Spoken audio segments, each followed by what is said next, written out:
ಸ್ನೇಹಿತರೆ ನಮಸ್ಕಾರ. ದಯವಿಟ್ಟು ಬೆಂಗಳೂರಿಂದ ಮಾಗಡಿಗೆ ಹೋಗೋರು, ಮಾಗಡಿಯಿಂದ ಬೆಂಗಳೂರಿಗೆ ಬರೋರು ಭಾಳ ಹುಷಾರಾಗಿ. ಯಾರಂದ್ರೆ ದ್ವಿಚಕ್ರ ಸವಾನರು, ನಿಜವಾಗ್ಲೂ ನೀವು ಆದಷ್ಟು ನಿಮ್ಮ ದ್ವಿಚಕ್ರ ಕಡಿಮೆ ಮಾಡಿ ಬೆಂಗಳೂರಿಗೆ ಬರಬೇಕಾದ್ರೆ, ಮಾಗಡಿಗೆ ಹೋಗ್ಬೇಕಾದ್ರೆ ಬಸ್ಸಲ್ಲಿ ಓಡಾಡಿ. ಯಾಕಂದ್ರೆ ರೋಡು ಭಾಳ ಡೇಂಜರ್ ಆಗಿದೆ. ಯಾಕಂದರೆ ಜನಗಳಿಗೂ ಜವಾಬ್ದಾರಿ ಇಲ್ಲ, ಶಾಸಕರಿಗೂ ಜವಾಬ್ದಾರಿ ಇಲ್ಲ. ನಾನು ಶಾಸಕರಿಗೂ ಮತ್ತು ಸಂಸದರಿಗೂ, ಶಾಸಕರಾದ ಬಾಲಣ್ಣನವ್ರಿಗೂ ಮತ್ತು ಸಂಸದರಾದ ಶ್ರೀ ಮಂಜುನಾಥ್ ಸರ್ ಅವ್ರಿಗೂ ನಾನು ಸಾರ್ವಜನಿಕರ ಪರವಾಗಿ ಮನವಿ ಮಾಡ್ಕೊತೀನಿ. ಯಾಕಂದರೆ ಸಾರ್ವಜನಿಕರಿಗೆ ಅವಶ್ಯಕತೆ ಇಲ್ಲ, ಈ ಕಡೆ ಸಂಸದರಿಗೂ ಅವಶ್ಯಕತೆ ಇಲ್ಲ, ಶಾಸಕರಿಗೂ ಅವಶ್ಯಕತೆ ಇಲ್ಲ, ಬೇಕಾಗಿಲ್ಲ, ಯಾರು ಕೇಳೋರಿಲ್ಲ. ರಸ್ತೆಗಳು ಭಾಳ ಕುಲ್ಗಟ್ಟವಾಗಿದೆ. ಬೆಂಗಳೂರಿಂದ ಮೈಸೂರಿಗೆ ಇದು ಮಾಗಡಿಗೆ ಬರೋದು, ಮಾಗಡಿಯಿಂದ ಬೆಂಗಳೂರಿಗೆ ಬರೋದು. ದಯವಿಟ್ಟು ಸರ್, ಜನರ ಮೇಲೆ ಕಾಳಜಿ ಇದ್ದರೆ ನಿಜವಾಗ್ಲೂ ಈ ರಸ್ತೆ ಬೇಗ ಮುಗಿಸಿ ಸರ್. ಯಾಕಂದರೆ ನೋಡಿ ಯಾವ ರೀತಿ ಇದೆ ರಸ್ತೆ ಅಂದ್ರೆ ನಿಜವಾಗ್ಲೂ ಈ ಅರ್ಜೆಂಟಾಗಿ ಆಂಬ್ಯುಲೆನ್ಸ್ ಕೂಡ ಹೋಗೋಕ್ಕಾಗಲ್ಲ ಸರ್, ಆ ರೀತಿ ರಸ್ತೆ ಕುಲ್ಗಟ್ಟೋಗಿದೆ ಸರ್. ಇದು ದಯವಿಟ್ಟು ಸಾರ್ವಜನಿಕರ ಪರವಾಗಿ ಯಾರೂ ಮನವಿ ಮಾಡ್ಕೊಳ್ಳಲ್ಲ, ಆದರೆ ಸಾರ್ವಜನಿಕರ ಪರವಾಗಿ ನಾನೇ ಮನವಿ ಮಾಡ್ಕೊತಾ ಇದ್ದೀನಿ. ನೋಡಿ ಸರ್, ದಯವಿಟ್ಟು ರಸ್ತೆ ಹೆಂಗಿದೆ, ಅದು ನೀವಾದರೆ ಹೆಂಗೆ ಓಡಾಡ್ತೀರಾ ದಯವಿಟ್ಟು ನೋಡಿ ಸರ್. ನೋಡಿ ಸ್ನೇಹಿತರೆ, ಮಾಗಡಿ ರಸ್ತೆ ಯಾವ ರೀತಿ ಇದೆ, ಎಷ್ಟು ವರ್ಷದಿಂದ ಮಾಡ್ತಾ ಇದ್ದಾರೆ. ಒಂದು ರಸ್ತೆಯನ್ನು 10-15 ವರ್ಷದಿಂದ ಮಾಡಬೇಕು ನಮ್ಮ ದೇಶದಲ್ಲಿ. ಯಾಕಂದರೆ ಬೇಗ ಮುಗಿಯೋದಲ್ಲ. ಸರ್ಕಾರದ ಕೆಲಸ ನಿಧಾನದ ಕೆಲಸ, ಸರ್ಕಾರದ ಕೆಲಸ ನಿಧಾನದ ಕೆಲಸ, ಗೊತ್ತಾಯ್ತಾ?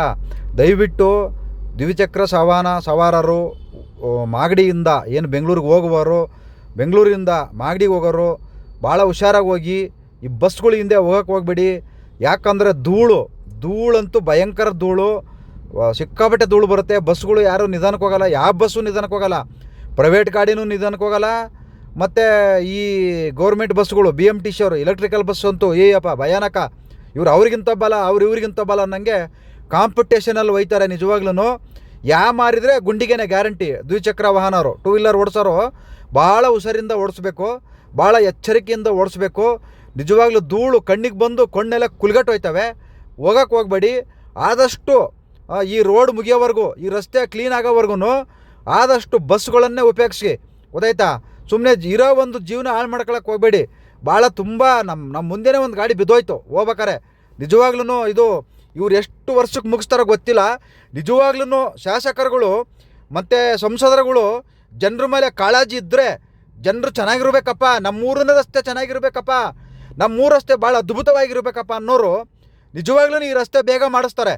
ಅಯ್ಯೋ ಯಾವಾಗಾರ ಯಾಕೆ ಕುಟ್ಟೋಗಿ ನನಗೇನಾಗಬೇಕಾಗತ್ತೆ, ನನ್ನ ಹತ್ರ ದುಡ್ಡಿದೆ, ನಾನು ದುಡ್ಡು ಕೊಡ್ತೀನಿ, ಜನ ಓಟ್ ಹಾಕ್ತಾರೆ, ನಾ ಗೆಲ್ತೀನಿ ಅಷ್ಟೇ. ಇನ್ನೂ 10 ವರ್ಷ ಮುಂದಕ್ಕೆ ಹೋಗಲಿ. ನೋಡಿ ಯಾವ ರೀತಿ ಧೂಳು ಬರ್ತಾಯಿದೆ ಅಂದರೆ, ನಿಜವಾಗ್ಲೂ ಕೆಲವು ಕಡೆ ರೋಡ್ ಆಗಿದೆ, ಕಂಪ್ಲೀಟ್ ಆಗಿದೆ ಕೆಲವು ಕಡೆ, ಆದರೆ ಇನ್ನೂ ಕೆಲವು ಕಡೆ ಅದು ಯಾವಾಗ ಮುಗಿಸ್ತಾರೋ, ಯಾವ ಕಾಲದಲ್ಲಿ ಆಗುತ್ತೋ, ಇನ್ನು ಯಾವ ಶತಮಾನಗಳು ಆಗಬೇಕು, ಇನ್ನೂ ಎಷ್ಟು ವರ್ಷ ಆಗಬೇಕು, ಇನ್ನು ಆ ಪುಣ್ಯಾತ್ಮ ಯಾರು ಬರಬೇಕು. ನಿಜವಾಗ್ಲೂ ಆ ನಮ್ಮವ್ವ ಕಣ್ಣು ಬಿಟ್ಕೊಂಡು ಹೋದೆ ಅಂದ್ರೆ ಮಾತ್ರ ಆ ಗಾಡಿ ಓಡಿಸುವಾಗ ಭಾಳ ಎಚ್ಚರಿಕೆಯಿಂದ ಗಾಡಿ ಓಡಿಸಿ. ಯಾಕಂದರೆ ಭಾಳ ತುಂಬ ಡೇಂಜರ್ ಇದೆ ರಸ್ತೆ, ಗೊತ್ತಾಯ್ತಾ? ಭಾಳ ತುಂಬ ಡೇಂಜರ್ ಇದೆ. ಹಳ್ಳಗಳು, ಗುಂಡಿಗಳು, ಧೂಳು, ಕೆಲವು ಕಡೆ ನೀರು ಹಾಕಿದ್ದಾರೆ ಕಚ್ಚು ಸಿಡಿಯುತ್ತೆ, ಕೆಲವು ಕಡೆ ನೀರು ಹಾಕಿಲ್ಲ, ಭಯಾನಕ ಧೂಳು ಬರುತ್ತೆ. ಅದರಿಂದ ದಯವಿಟ್ಟು ಸಾರ್ವಜನಿಕರು ಭಾಳ ಎಚ್ಚರಿಕೆಯಿಂದ ಹೋಗಿ. ಸಾರ್ವಜನಿಕರಿಗೆ ಮೇಲೆ ಶಾಸಕರುಗಳಿಗೆ ಜವಾಬ್ದಾರಿ ಇಲ್ಲ. ಅವರ ಊರಿನ ರಸ್ತೆ ಮೇಲೆ ನಮ್ಮೂರಿನ ರಸ್ತೆನ ಚೆನ್ನಾಗಿ ಮಾಡಬೇಕು, ನಮ್ಮೂರಿನ ರಸ್ತೆನೇ ಕಂಪ್ಲೀಟ್ ಆಗಬೇಕು ಅನ್ನೋ ಶಾಸಕರಿಗೆ ಜವಾಬ್ದಾರಿ ಇಲ್ಲ ರೀ. ಜನಗಳಿಗೆ ಜವಾಬ್ದಾರಿ ಇಲ್ಲ, ಜನಗಳಿಗೆ ಬೇಕಾಗಿಲ್ವಲ್ಲ, ಇನ್ನು ಯಾರು ಮಾಡಿಸ್ತಾರೆ?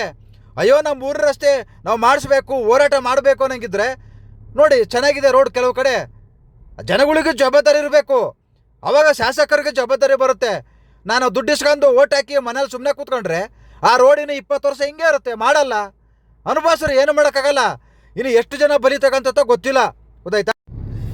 ಸಾರ್ವಜನಿಕರು ಈ ರಸ್ತೆ ಮುಗಿಯೋವರೆಗೂ ನಿಮ್ಮ ಏನು 2 ವೀಲರಲ್ಲಿ ಹೋಗ್ತಿರಲ್ಲ ಊರುಗಳಿಗೆ ಕಡಿಮೆ ಮಾಡಿ. ದಯವಿಟ್ಟು ಬಸ್ಸಲ್ಲಿ ಓಡಾಡಿ. ಯಾಕಂದರೆ ಇರೋದೊಂದು ಜೀವ, ಅದು ಹೋದರೆ ವಾಪಸ್ ಬರಲ್ಲ ಅದು, ಗೊತ್ತಾಯ್ತಾ? ಬಹಳ ಡೇಂಜರ್ ಇದೆ ರಸ್ತೆ. ಕೆಲವು ಕಡೆ ಗುಂಡಿಗಳು, ಧೂಳು, ನಾವು ಬರಬೇಕಾದ್ರೆ ನಮಗೆ ಅದು ಅನುಭವ ಆಗಿದೆ. ದಯವಿಟ್ಟು ಬೇಡ, ಬಸ್ಸಲ್ಲಿ ಓಡಾಡಿ ಈ ರಸ್ತೆ ಮುಗಿಯೋವರೆಗೂ. ಇಲ್ಲ ಜನರುಗಳು ಕೇಳಿ ಬೇಗ ಮಾಡ್ರಯ್ಯ ಅಂತಂದೇಳಿ. ಯಾಕಂದರೆ ನಾವು ಓಟ್ ಹಾಕಿ ಅವ್ರನ್ನ ಗೆಲ್ಸಿರೋದು ಏನಕ್ಕೆ? ಅಭಿವೃದ್ಧಿ ಮಾಡೋಕ್ಕೆ. ಈ ರಸ್ತೆಗಳೇ ಮಾಡಲಿಲ್ಲ ಅಂದ್ರೆ ಇನ್ನೇನಕ್ಕೆ ಮತ್ತೆ ನಾವು ಓಟ್ ಹಾಕ್ಬೇಕು ಹೇಳಿ? ದಯವಿಟ್ಟು ಕೇಳಿ ಅಂತಂದೇಳಿ ಸಾರ್ವಜನಿಕರಲ್ಲಿ ಮನವಿ ಮಾಡ್ಕೊತಿದ್ದೀನಿ. ನಮಸ್ಕಾರ.